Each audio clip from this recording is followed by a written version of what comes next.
A apneia obstrutiva do sono grave e a influência sobre o coração aí, eu diria, doenças cardiovasculares, tá?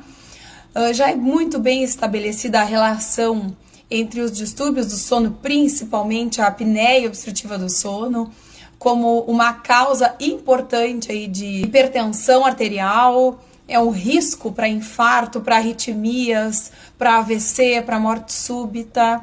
A apneia grave acontece quando o paciente tem mais de 30 eventos de hipóxia por hora. Então, são mais de 30 eventos em que o paciente é acordado por uma descarga adrenérgica, uma resposta do sistema nervoso simpático exacerbada, em que o paciente tem automaticamente ali um aumento da pressão arterial e taquicardia, então aí estimulando o surgimento de arritmias também.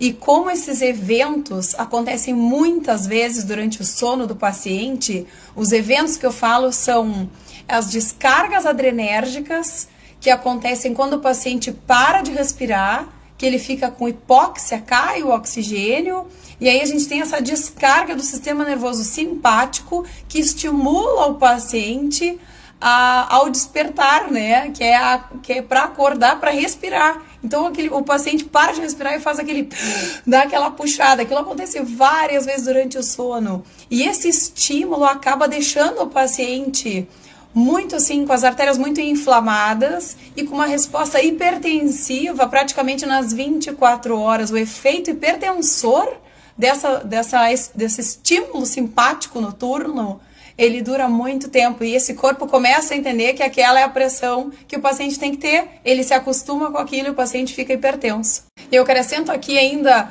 duas coisas que eu considero muito importantes dentro desse contexto, que é o seguinte: quando a gente tem esse estímulo tão prolongado do sistema simpático de adrenalina nas nossas artérias, a gente passa a ter um risco muito aumentado para a aterosclerose, que é a formação das placas de ateroma, são os entupimentos arteriais. Então, por isso que essa doença está associada a um risco aumentado de AVC, de infarto, de obstruções arteriais.